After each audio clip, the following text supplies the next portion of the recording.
Selamat pagi, sahabat Petra dimanapun Anda berada saat ini. Sudahkah Anda mengasihi orang lain hari ini? Saat ini kita kembali berjumpa di dalam Renungan Embun Pagi Radio Petra 105.7 FM. Edisi hari Kamis, tanggal 13 November 2025. Bersama saya, Pendeta Aditulus Arianto dari GKJ Sarimulyo, kita akan bersama mengawali hari kita saat ini dengan merenungkan sabda Tuhan sebagai penuntun dan juga yang akan menyertai langkah kita hari ini. Kita akan bersama merenungkan firman Tuhan melalui sebuah tema ajaib yang didasarkan dari Kitab Mazmur pasal 98 ayat 1 sampai dengan ayatnya yang ke-9. Sebelum kita akan bersama merenungkan sabda Tuhan, mari kita berdoa memohon pimpinan darinya. Mari kita berdoa. Kasih-Mu kami rasakan Tuhan di sepanjang kehidupan kami. Terlebih ketika pagi ini Tuhan membangunkan kami dan memberikan nafas baru di hari yang baru untuk kami rasakan dan kami alami. Kami percaya ini semua oleh karena tuntunan-Mu, kami percaya ini semua oleh karena anugerah-Mu. Dan saat ini Tuhan, kami hendak mengawali hari kami dengan merenungkan firman-Mu. Kiranya Tuhan yang menolong kami dan memberkati kami, supaya kami dapat dimampukan untuk bisa memahami, bahkan terlebih kami mau untuk mewujudkannya di tengah kehidupan kami. Kiranya firman-Mu itu dapat menjadi penuntun dan pelita dalam setiap langkah kami. Kami serahkan ya Tuhan, perenungan firman-Mu pada saat ini ke dalam tangan kuasa-Mu sendiri. Kiranya kami boleh belajar, kiranya kami juga boleh meneladan setiap kasih-Mu. Di dalam nama Tuhan kami Yesus Kristus, kami naikkan doa kami. Amin.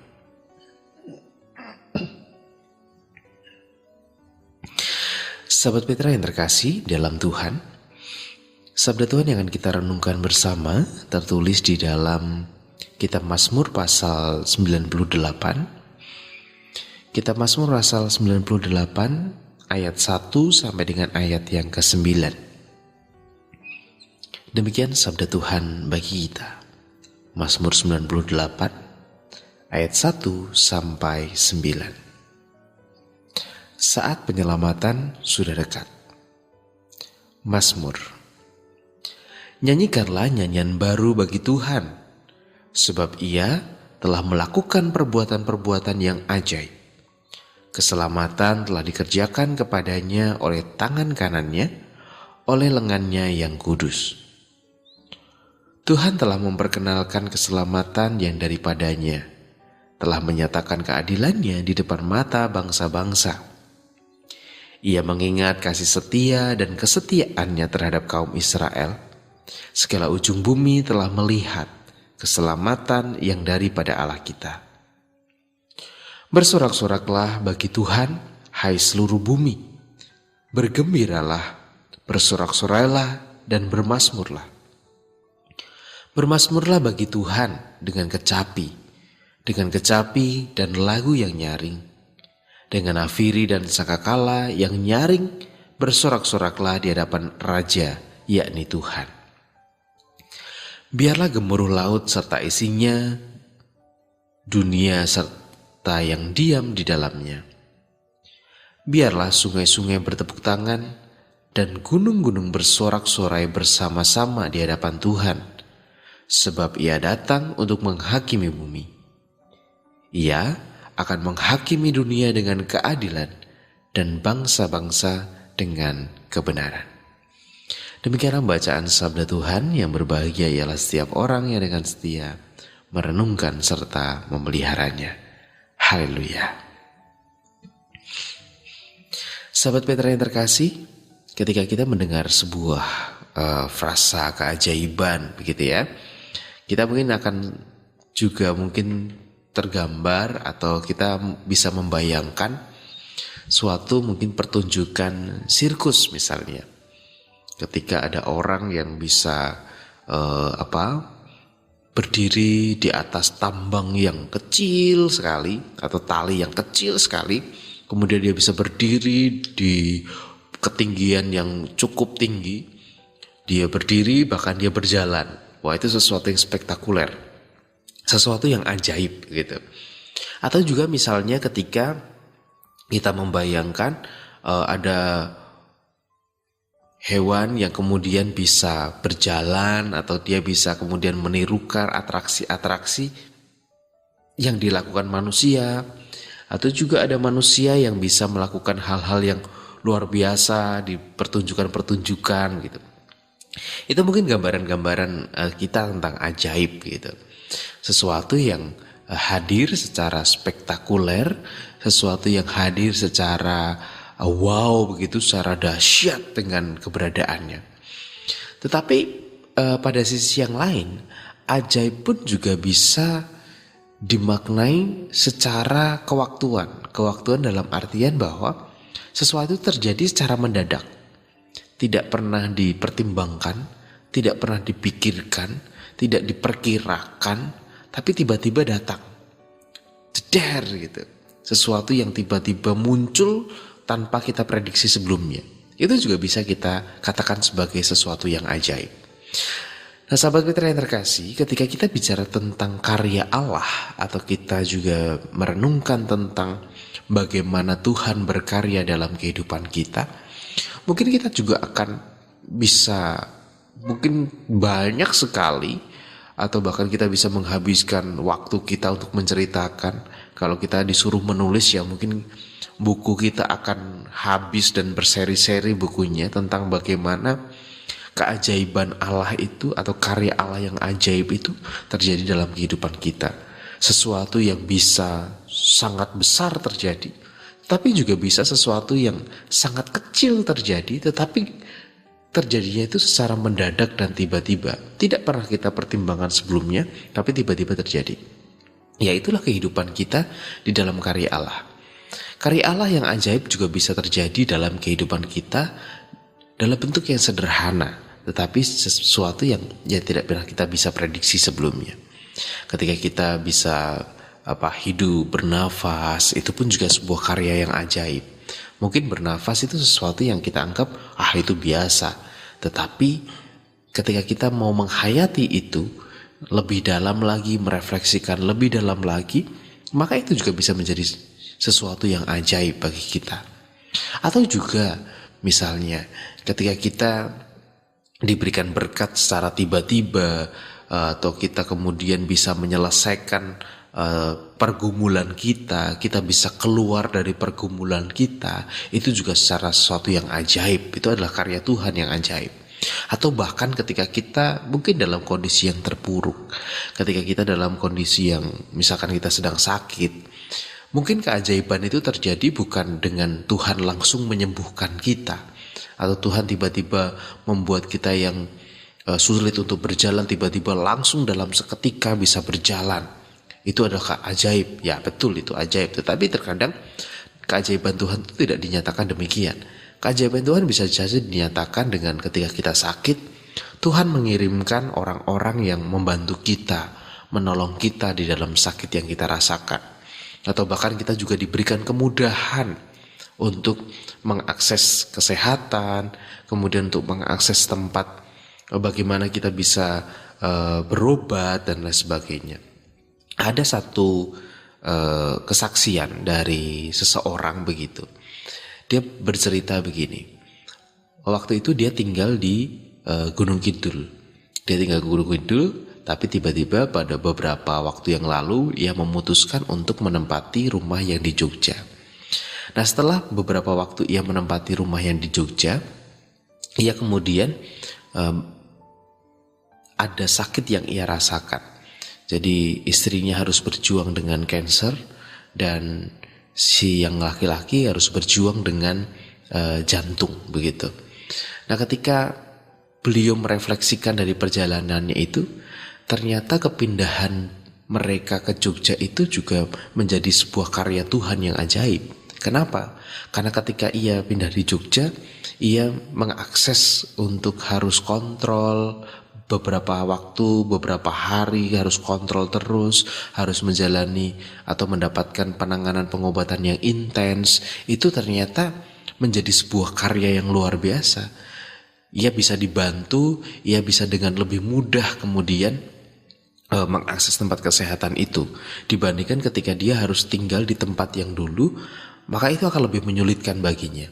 Nah, kemudian orang ini berefleksi, bapak ini atau seseorang ini berefleksi bahwa ternyata kepindahan saya di sini itu juga menjadi karya Tuhan yang ajaib, dan saya bisa mendapatkan kesehatan dengan mudah, bahkan juga dibantu dengan BPJS yang gratis. Saya juga bisa kemudian merasakan itu sebagai karya Tuhan yang ajaib. Nah, sahabat Petra yang terkasih, dari cerita itu kita bisa berefleksi bahwa ternyata keajaiban Tuhan itu terjadi ya bisa dengan banyak cara, atau kita bisa memaknai sesuatu yang terjadi dalam kehidupan kita itu sebagai sesuatu yang ajaib. Biasa atau ajaib itu tergantung bagaimana kita merefleksikannya. Kalau kita mau merefleksikannya dengan kecuekan kita atau masa bodoh kita gitu ya, ya udah terserah, mungkin itu biasa saja. Tapi kalau kita mau benar-benar untuk menghayati itu secara mendalam, ya kita akan menemukan sebuah karya yang ajaib dalam kehidupan kita. Lalu yang kedua adalah ketika di ayat yang pertama, pemazmur mengatakan demikian, nyanyikanlah nyanyian baru bagi Tuhan, sebab ia telah melakukan perbuatan-perbuatan yang ajaib. Keselamatan telah dikerjakan kepadanya oleh tangan kanannya, oleh lengannya yang kudus.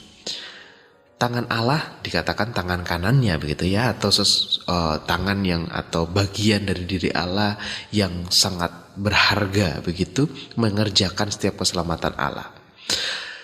Selain bahwa Tuhan juga bisa berkarya dalam kehidupan kita melalui sebuah peristiwa-peristiwa yang bisa kita refleksikan dalam keajaiban, bisa jadi Allah sebenarnya juga mengutus kita.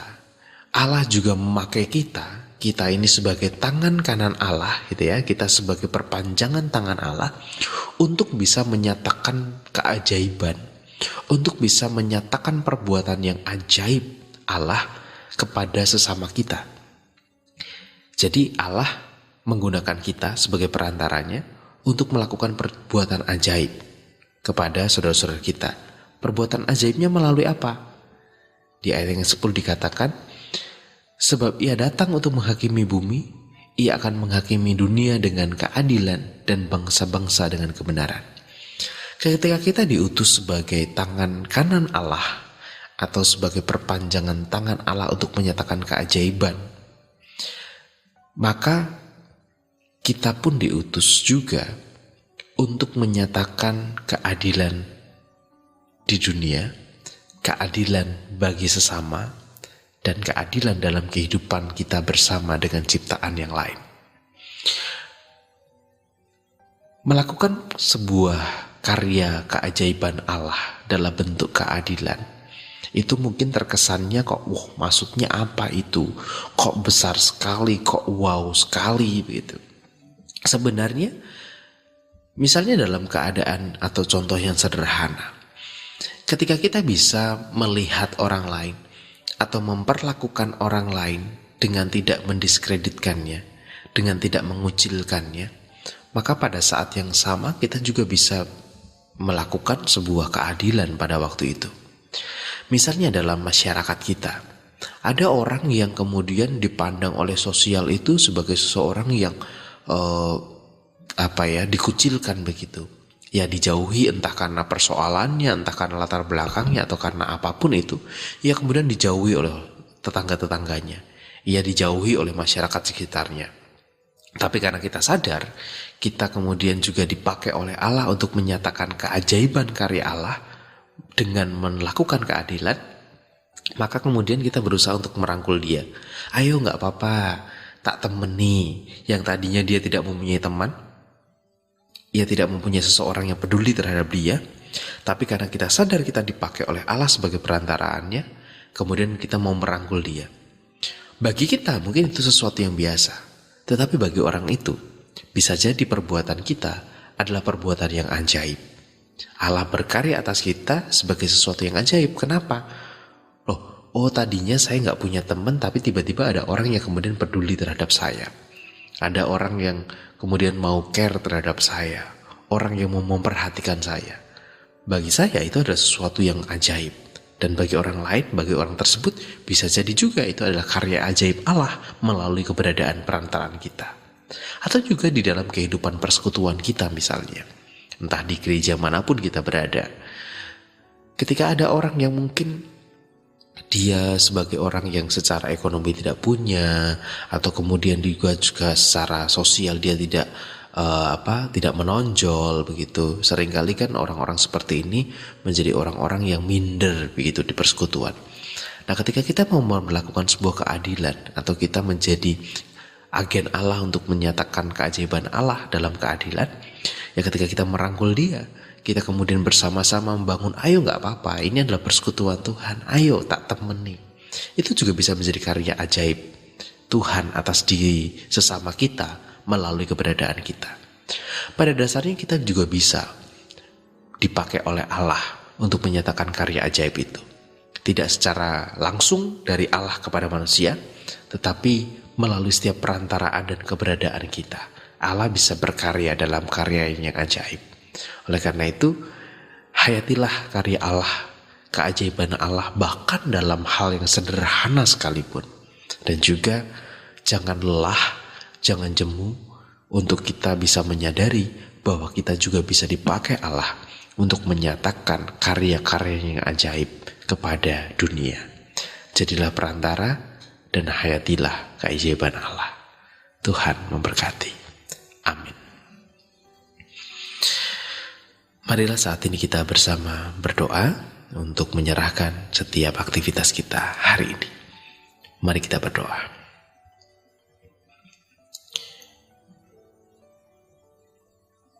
Kami sungguh terkagum Tuhan dengan berbagai karya-Mu yang terjadi dalam hidup kami. Karya-karya-Mu yang besar, bahkan juga karya-karya-Mu yang kami anggap sederhana. Tetapi ketika kami refleksikan secara mendalam, kami menemukan sebuah keajaiban di dalamnya. Kami bisa merasakan bagaimana Tuhan berkarya begitu nyata dalam kehidupan kami. Ajar kami Tuhan untuk bisa merefleksikan setiap karya-Mu itu sebagai sesuatu yang ajaib, sesuatu yang tidak pernah bisa kami prediksi, sesuatu yang tidak pernah kami nyana-nyana, tetapi itu terjadi dan menjadi berkat bagi kami. Dan ajar kami juga dalam kesadaran kami, untuk kami juga bisa Tuhan pakai untuk menjadi perantara-Mu, menyatakan keajaiban bagi dunia, bagi sesama, bagi seluruh ciptaan. Sehingga dengan kesadaran itu, kami tetap juga bisa menghayati tentang keajaiban-Mu dan karya-karya-Mu. Bapa dalam surga, kami menyerahkan untuk perjalanan kehidupan iman kami. Kiranya Tuhan yang menolong dan menuntun kami, supaya kami juga bisa merefleksikan karya-Mu dan kami sadar akan peran kami sebagai perantara-Mu.